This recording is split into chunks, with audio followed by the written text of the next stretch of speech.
Okay, magandang araw mga pare. Ako nga pala si Paring RJ at welcome dito sa Paring RJ TV. Palakpakan.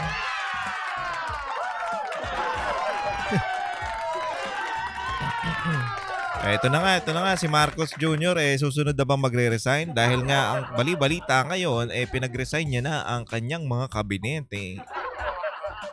Bakit kaya? Ayun ang nakakapagtaka mga kababayan. Bakit siya gumagawa ng eksena na gusto niyang mag-resign tong mga ano niya, mga kabinete niya? Mamaya pag-uusapan natin yan. Pero bago ang lahat, please subscribe to my channel at sa mag-like na rin kayo at mag-share. Wag lang nood na nood, syempre. At wag nyo rin kakalimutan na mag-follow doon sa aking Paring RJ na Facebook page. Paring RJ lang Yung dati natin, wala na yun. At syempre mga kababayan, kamusta kayong lahat? Kinakamusta natin ang ating mga supporters sa ibang bansa at dito sa Pilipinas. Kamusta po kayong lahat? Sana okay po kayo? O diba? Sana okay kayong lahat at naway maging masaya ang araw ninyo.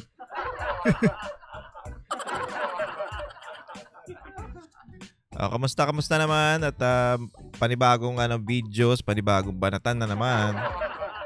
At wag nyo rin kakalimutan manood sa sa SMNI. Banateros sa SMNI tuwing Monday hanggang Friday. Yan. Medyo late, minsan nalilate lang ng konti pero minsan nagiging 8:15. Depende pero abangan nyo lang lagi 8 PM hanggang AM ba sinabi ko? 8 PM hanggang 9 PM diyan sa sa SMNI. Banateros sa SMNI, di ba? Comment kayo doon sa sabihin niyo, pogi naman 'yun. Pogi ni Paring RJ. Kasi malulupit yung mga kasama natin di ba? Malulupit. Banat Bay, Boss Dada, Coach Oli, Master Judea, J. Guevara, tapos sa dulo si Paring RJ. Di ba? Wala na tayong panama doon sa sa mga, syempre magagaling na yan, mga yan, matatagal na yan. Malulupit na talaga yan, pero wala tayong panama doon sa galing nila. Doon na tayo sa pogi. Oy, joke lang Huwag kayo maingay kala kalabos Nun, yabang ko.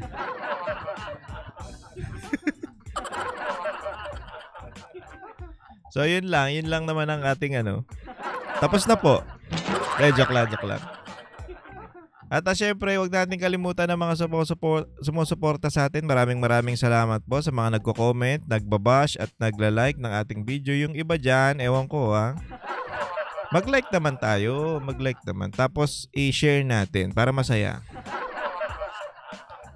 Yun lang naman. Tapos pipilitin natin yung mga di ba may nakikita na kayong mga shorts? Konti pa lang kasi di na kaya ng oras Medyo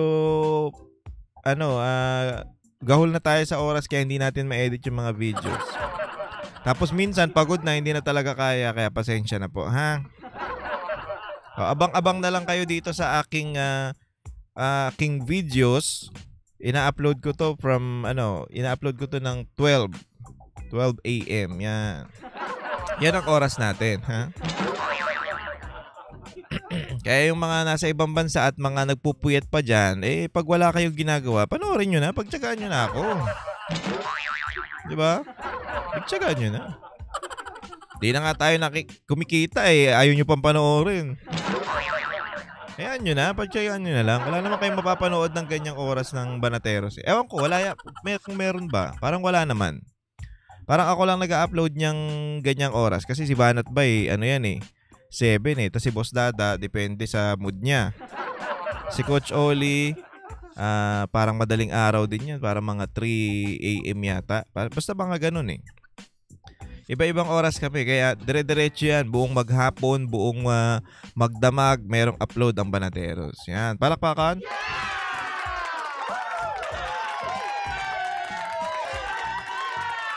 Ano pa ba sasabihin natin? Wala naman na no?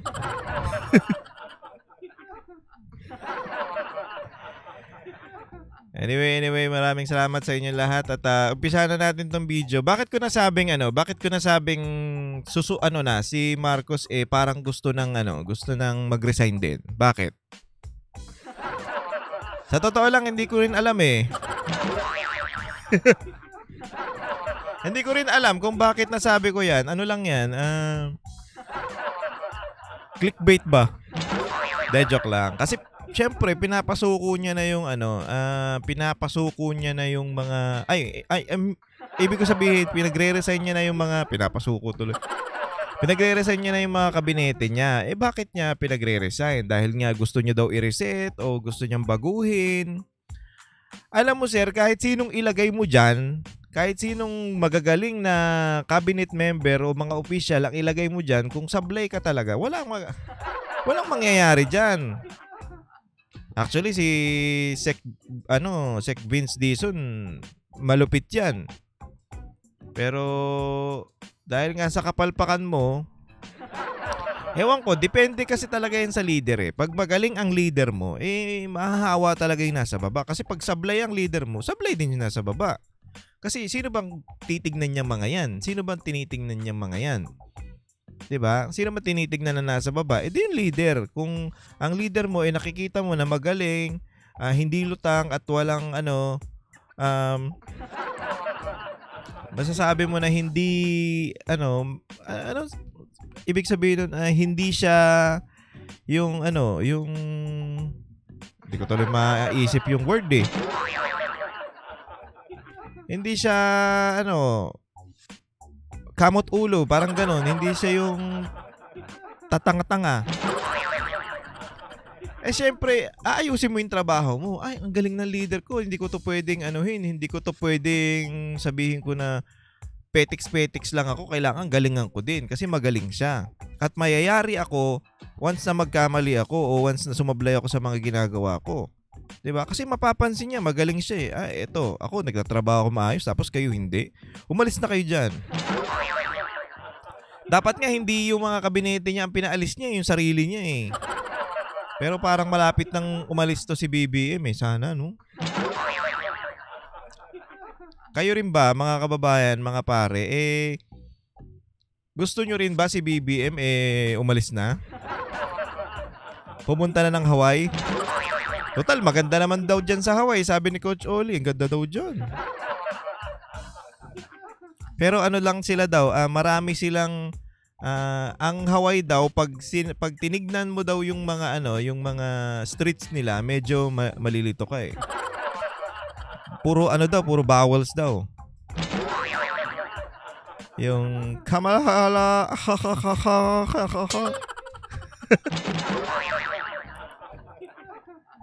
puro ganun daw, puro A, puro C, puro O, puro E.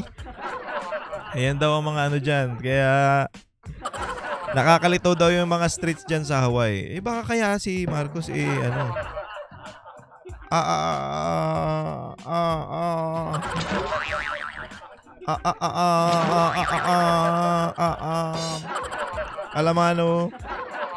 baka kaya siya ganon kasi galing siyang Hawaii, di ba? Hoy, ang sama ng ugali nyo Kayo mga mga pare, sama ng ugali nyo Kaya ganyan. Tawa ka pa ganyan. Maawa naman kayo sa presidente. Maawa na kayo sa presidente.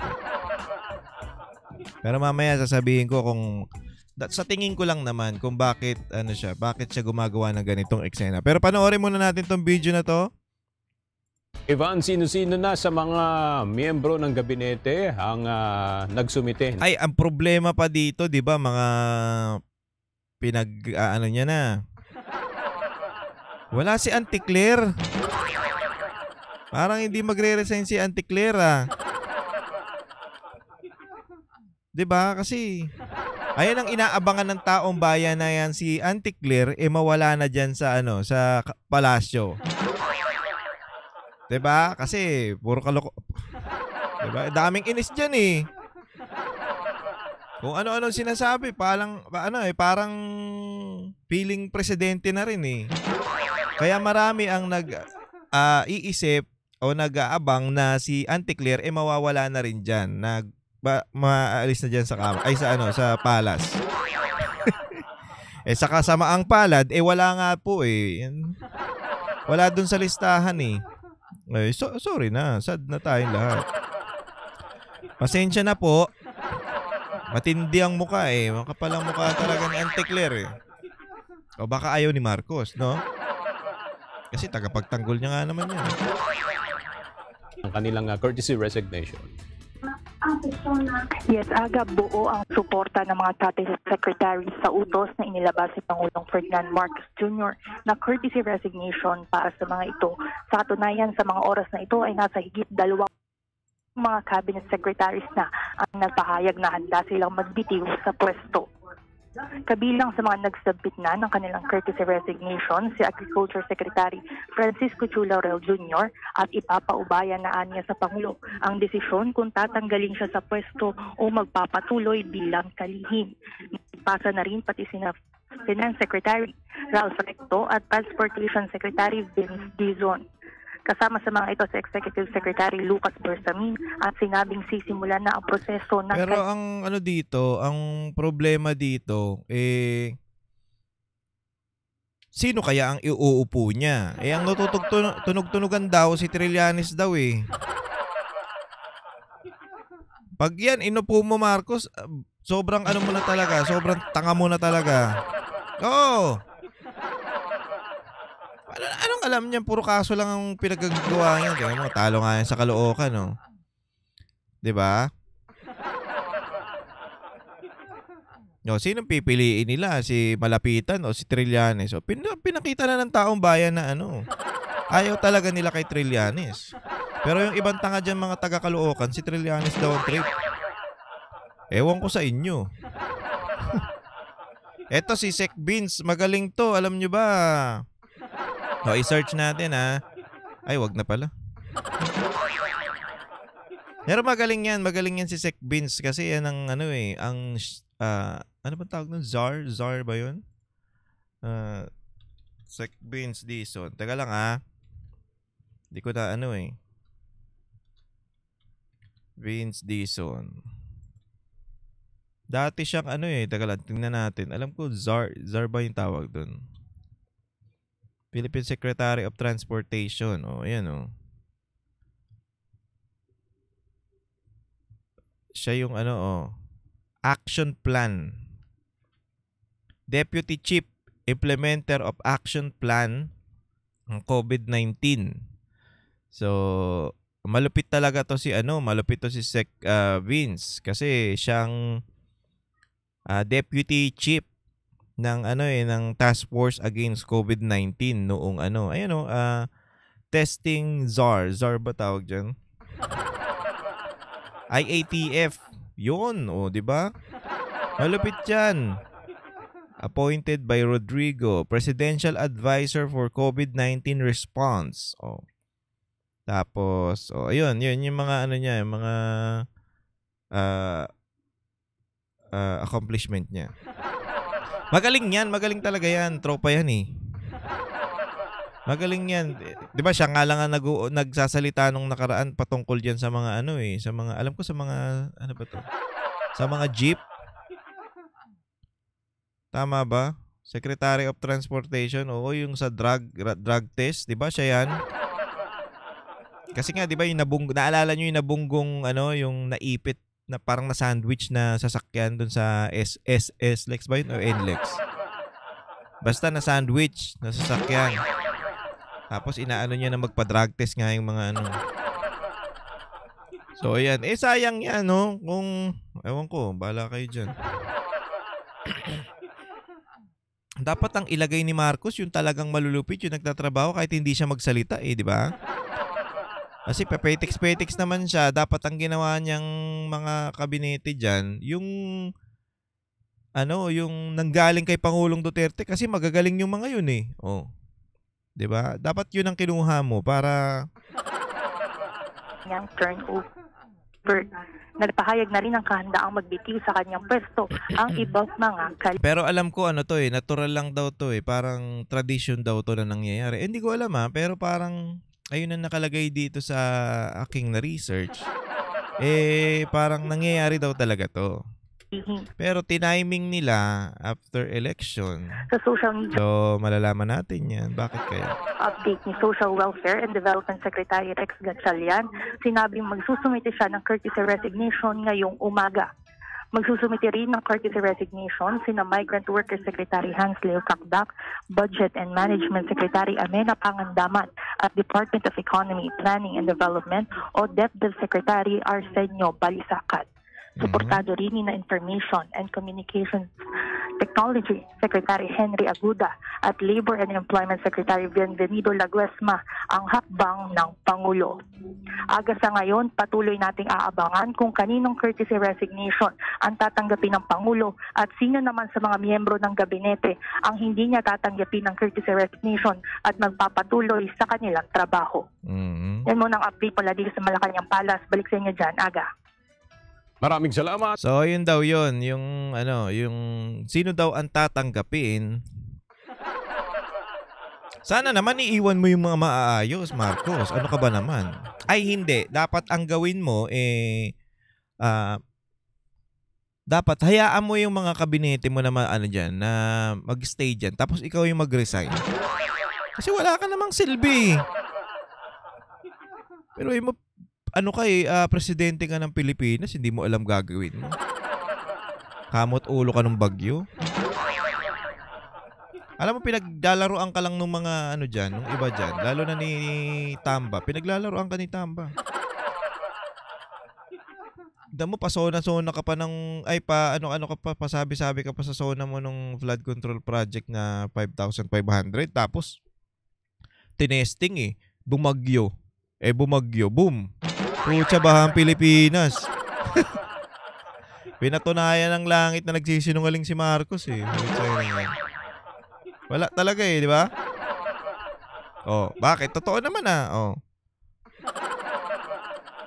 ngayon, ewan natin kung magtatag-ulan na ano kaya mangyayari sa atin ngayon?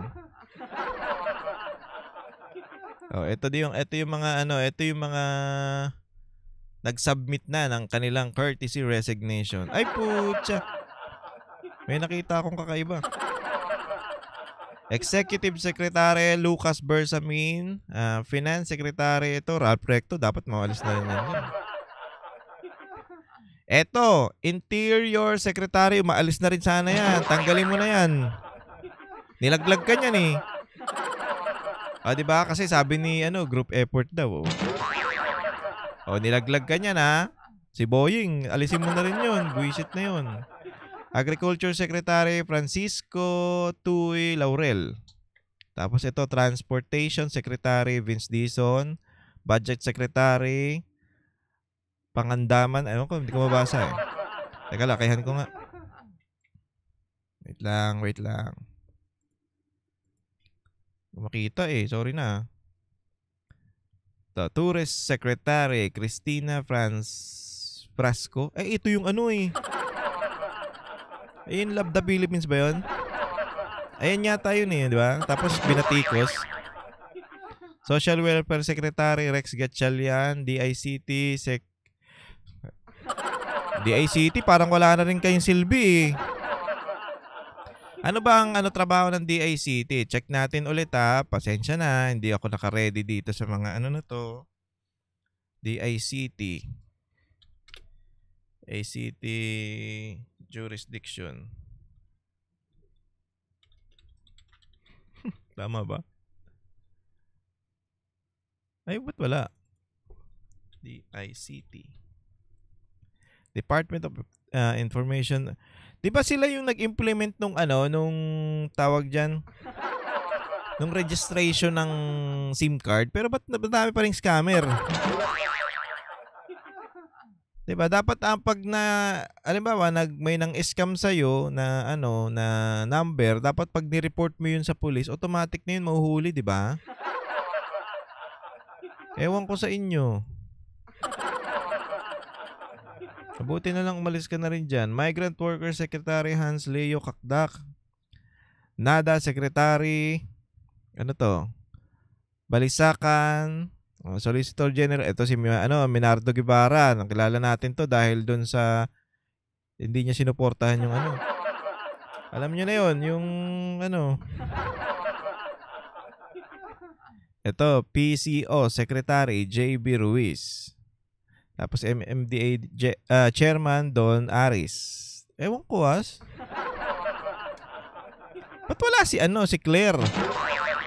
TESDA Director General Kiko Benitez. Yan daw yung mga nagpasang ng courtesy resignation. Ewan ko. Ito pa lang yung siguro nakikita natin, pero yung iba, malalaman natin sa ibang balita kung ilan na ba ang nagpapasa at gaano na karami. Time for comfort zone is Tapos ang nababalita pa nga dito, 'di ba? Merong inutang si Marcos. May inutang na naman si Marcos. Ewan ko pa, baka pabaon 'yun. Baka pabaon 'yun sa mga magre-resign. Ewan ko lang Hindi naman natin sinasabing totoo, baka lang naman. Pero ito ang kapansin-pansin dito mga pare. Kasi isipin nyo, wala sila sigurong alam naman natin ang gobyerno ngayon, pag merong issue sa kanila, meron silang pinapalabas na mas ibang issue, mas malaking issue, parang diversion, ika nga.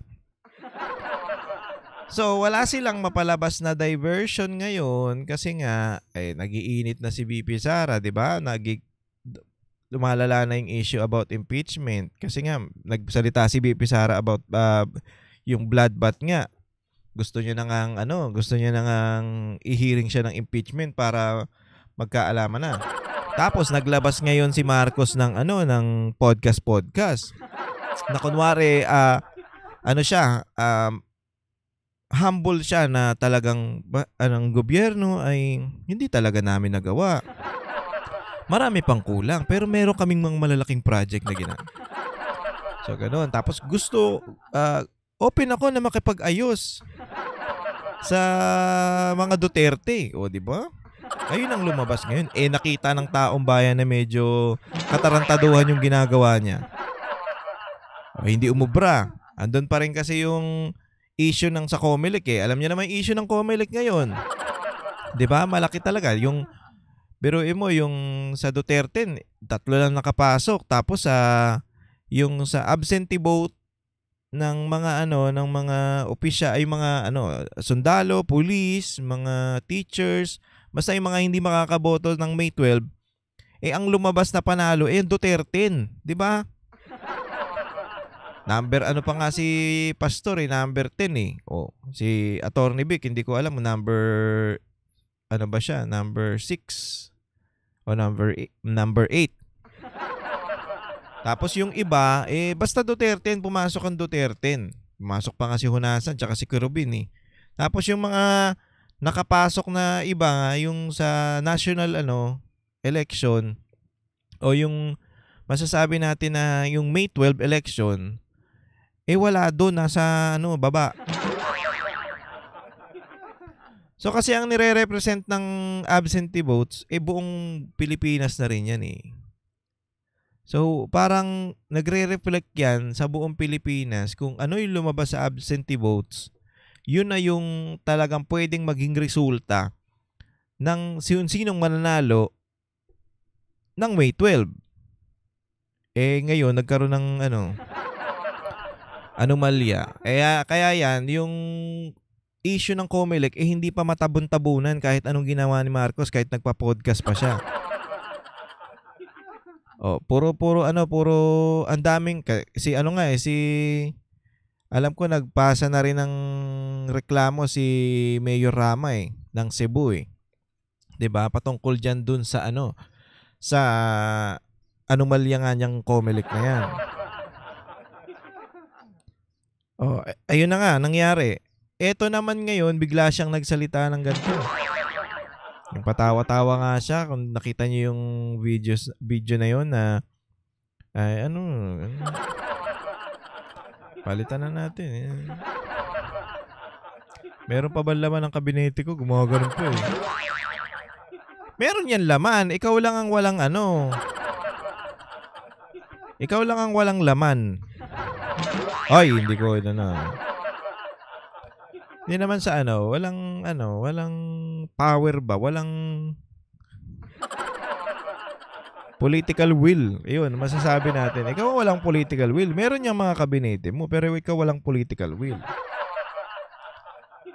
Kasi hindi magtatrabaho yan kung hindi mo pupukpukin. Kaya ka nga presidente. Ikaw ang magmo-moderate ng mga wala. Gusto mo Petex lang, Netflix, Ant-Man. Yan. So, yan na nga. Yan na nga ang niya. Ito na nga ang parang, masasabi ko na parang gumawa sila ng, tiniming to ni Marcos na itong issue ng na yung yung cabinet niya, gusto niya na courtesy resignation nga sa mga cabinet member ni Marcos. Tiniming dun sa issue nitong COMELEC. So baka matabunan to na naman. Natabunan na nga yung gaay, 'di ba? Takay mga blankong nakalimutan na nga natin di ba? Pero ito, baka makalimutan na naman. Kasi once na makalusot na naman tong COMELEC na to, sa 2028, talaga namang gagawa sila ng paraan para manalo yan si Romualdez. Siyempre, ang kapangyarihan nila damang-dama na lunod na sila sa kapangyarihan, paano nga naman nila bibitawan yan? Enjoy na ako dito ba't ko bibitawan? Gawa tayong paraan para manalo ako. Tapos may lumabas doon yung letter niya kay kay Cheese na natanggap niya na nga daw yung Gigil na gigil si Romualdez sa impeachment pero hindi na hindi na magtutuloy yan, sigurado. Ay hindi, matutuloy yung trial pero yung impeachment BP Sara, hindi na mangyayari yan. Pero kung hindi natin to pagtututukan ng pansin, kung mawawala tong issue natin about sa COMELEC, 'di ba? Tapos matabunan nitong ni Marcos, pautot ni Marcos. Wala na. Naman 'yan, makakalusot na naman 'yan at alanganin na tayo sa 2028. Kaya mga kababayan, huwag tayong tumigil diyan sa mga panawagan natin ng manual recount.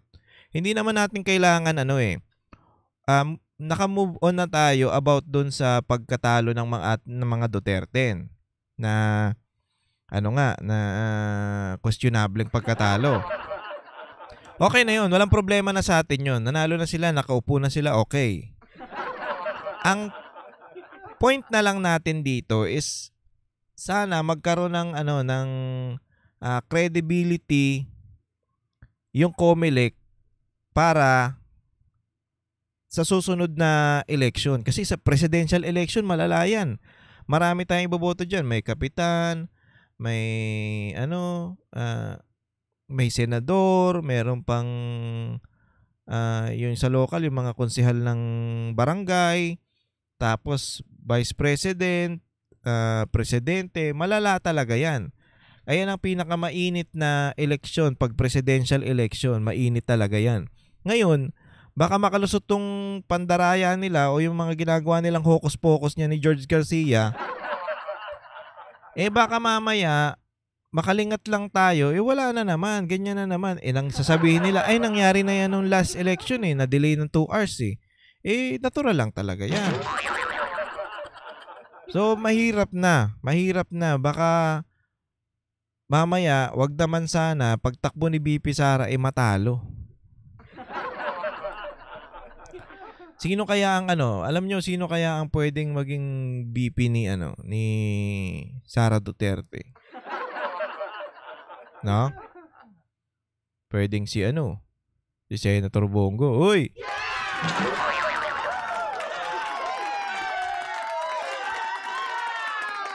At pwede si Pastor Kibuloy. Uy! Ayaw nyo pa? Alam nyo kung bakit ko nasabing pwede si Pastor? Kasi para na siya yung para na rin siyang mayor. Alam nyo yung mayor? Kasi pag mayor, tumakbo ka ng mayor, alam mo nasa ground ka eh. Alam mo yung mga gagawin, ikaw ang magpapacilitate, ikaw ang masasabi natin sa mga barangay, ikaw ang kakausap. Kumbaga ayun, talagang nasa ground ka. Unlike nasa Senate ka, unlike na hindi ka masasabi natin na naging mayor, hindi mo alam yung gagawin mo talaga. Kaya nga to si Bongbong Marcos, hindi niya alam ang ginagawa niya. Bakit? Ano lang yan eh. Kung hindi ako nagkakamali, naging congressman yan at gobernador, tapos sa Senate, ngayon, tapos presidente na. So wala siyang experience sa ground. Ang mayor kasi is, ang focus talaga ng mayor is sa ground. So pag maganda ang isang lugar mo, magaling ang mayor mo. Pag ang mayor mo, ang lugar mo ay hindi nawawala ng tubig, magaling ang mayor mo. Tsaka ang mayor mo, pag ang lugar mo ay hindi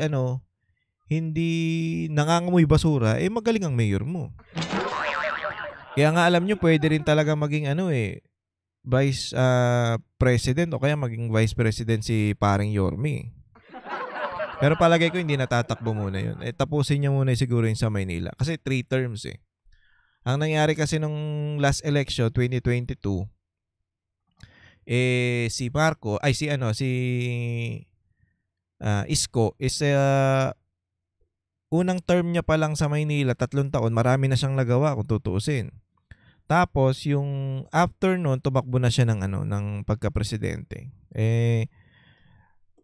Yung nilagay niyang mayor doon o yung in-endorse niyang mayor doon nakakapangsisi kahit siya nagsisisi. Wala talaga. Kaya bumalik siya ngayon sa Maynila para ayusin. Sana tapusin niya yung 3 term. Kasi baka pwede. 3 years o 9 years. Tapos pagkatapos niya ng 9 years, takbo na siyang presidente. Natawa. Malakpak.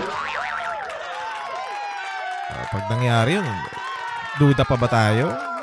Isko na. O kaya pwede rin si Mayor Vico Soto, magaling din, di ba? Yan ang mga pwede. Dapat kumukuha tayo ng presidentiable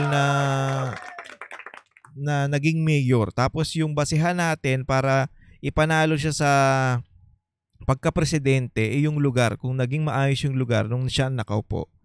Yun ang magiging basihan dapat natin. Hindi yung mga dyan. Huwag na yung mga gaya to Marcos, pangalan.